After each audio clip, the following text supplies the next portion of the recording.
गुरमुखों, Britain के एक जगत प्रसिद्ध नाटककार शेक्सपियर का नाम आपने सुना होगा। वे बड़े ही अच्छे नाटककार और रचयिता रहे। उन्होंने एक नाटक की रचना की जिसका नाम था वेरोना के दो साऊ। उस नाटक में ऐसे दर्शाया गया था कि एक अमीर मनुष्य अपने नौकर को कुछ समझाने की कोशिश कर रहा है। 3-4 बार उस अमीर मनुष्य ने उस नौकर को समझाना चाहा। अब ये क्या हुआ, नौकर को कोई बात समझ ही नहीं आ रही। बार बार समझाने के बाद भी वह नौकर उस बात को नहीं समझ रहा। इस पर उस अमीर मनुष्य को कुछ गुस्सा आ जाता है और वह गुस्से में आके उस नौकर से कहने लगता है, तू तो बहुत ही मूर्ख है, ये सीधी सी बात भी तू समझ नहीं सकता। देख, इस बात को तो मेरे हाथ में पकड़ी हुई ये छड़ी जो कि निर्जीव है वो भी समझ गई।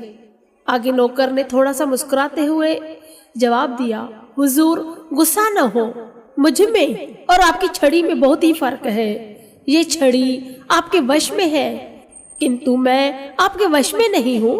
मेरा मन आजाद है, चाहे कोई साधारण से साधारण दुनियावी बात हो और चाहे कोई ब्रह्म ज्ञान की ऊंची से ऊंची आत्मिक उड़ान की पेचीदगी हो।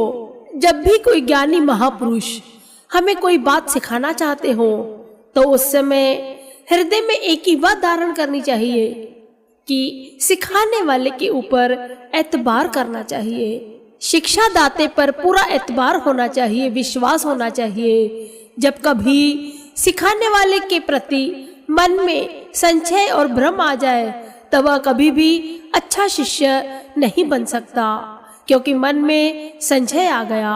अब जब मन में संशय आ जाता है तो चाहे सिखाने वाला कितना भी अच्छा सिखाए, वो सीखने वाला बंदा सीख ही नहीं सकता, क्योंकि मन में भ्रम है।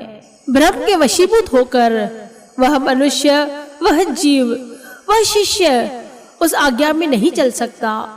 हर बार कोई न कोई बहाना बनाकर आनाकानी करता रहेगा, क्योंकि मन में संशय है। और जब कभी यही एतबार हो अपने शिक्षक के ऊपर, अपने महापुरुषों के ऊपर, तो कोई भी जीव जो है वह तुरंत ही उनकी आज्ञा का पालन करने लग जाते हैं। और कुछ जीव तो ऐसे भी हैं जो आज्ञा को समझते ही नहीं हैं। आज्ञा क्यों दी जा रही है, आज्ञा क्या है, इस विषय पर विचार नहीं करते, अपितु अपने मन के ताने बाने बुनते रहते हैं, जिसके फल स्वरूप होता क्या है, कष्ट और तकलीफें। श्री परमहंस दादा दीनदयाल जी बार बार गुरमुखों को समझाते हैं, चेताते हैं, श्री वचन फरमाते हैं, आज्ञा समना सुसाहिब सेवा, सो प्रसाद जन पावे देवा। आज्ञा के समान कोई भी सेवा इतनी प्रमुख नहीं होती जो महापुरुषों की प्रसन्नता को पा सके। वे ही गुरमुख महापुरुषों की प्रसन्नता को प्राप्त करते हैं जो उनकी आज्ञा में रहते हैं। जो भी गुरमुख महापुरुषों की आज्ञा का पालन करते हैं, उनके वचनों को हृदयंगम करते हैं और अपना अमली जीवन बनाते हैं, वे गुरमुख सदा सदा ही प्रसन्न रहते हैं। इसमें कोई संशय नहीं है। हाँ, जब किसी जीव के मन में भ्रम आ जाता है, मन में कई प्रकार के नकारात्मक विचार आ जाते हैं अपने इष्ट देव के प्रति, अपने संतों महात्माओं के प्रति, तो वे जीव दुख के भागीदारी बनते हैं। दुख उनका पीछा नहीं छोड़ता, क्योंकि उन्होंने अपने इष्ट देव के प्रति, संतों महापुरुषों के प्रति भ्रम रखा, संशय रखा, जो कि सबसे बड़ा पाप है। जो कोई गुरु की आज्ञा भूले फिर कष्ट गर्भ में झूले।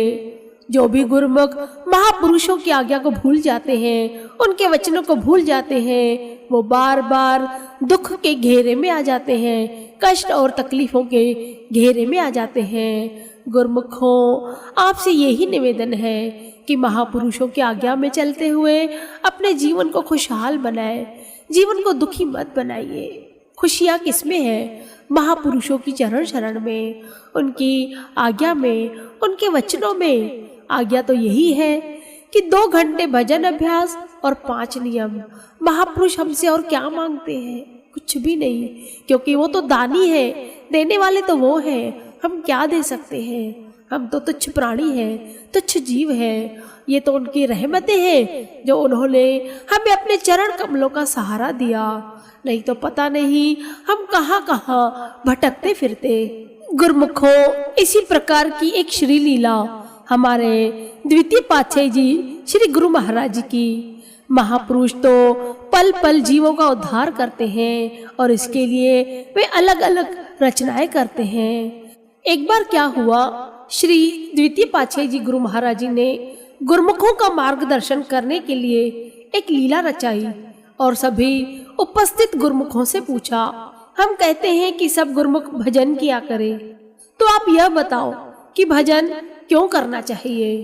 तो किसी ने विनती की कि हे स्वामी, भजन करने से अंतर में रोशनी दिखाई देती है।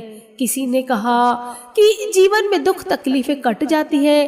किसी ने कहा कि कारज संवर जाते हैं, सुख मिलता है। तो किसी ने विनती की कि जो भी इच्छा करो तो वह पूरी हो जाती है। तो श्री सद्गुरुदेव जी महाराज ने अपार कृपा करते हुए फरमाया, ये सब तो मूल के ब्याज जैसा है, यह सब तो सहज में ही मिल जाता है। हमने पूछा था कि भजन क्यों करना चाहिए। इसका बिल्कुल सरल उत्तर यही है कि भजन इसके लिए करना चाहिए क्योंकि सतगुरु का हुक्म है। गुरुमुखों, कितनी बड़ी महापुरुषों ने बात कही, कितने उपकार उनके।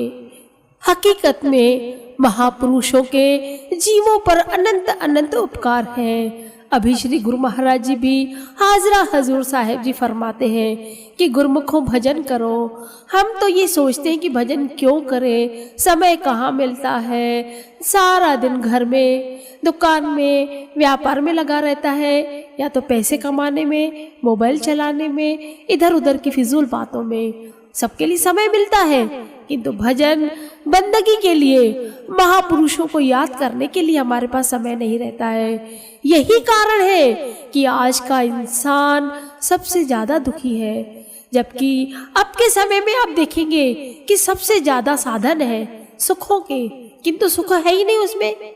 वे तो केवल सुविधाओं के साधन हैं। सच्चा सुख तो केवल और केवल महापुरुषों के चरणों में है, उनकी आज्ञा का पालन करने में ही है। संत कबीर साहिब जी गुरु आज्ञा का पालन करते हुए समझाते हैं, गुरु आज्ञा माने नहीं, चले अटपटी चाल, लोक वेद दोनों गए, आए सिर पर काल।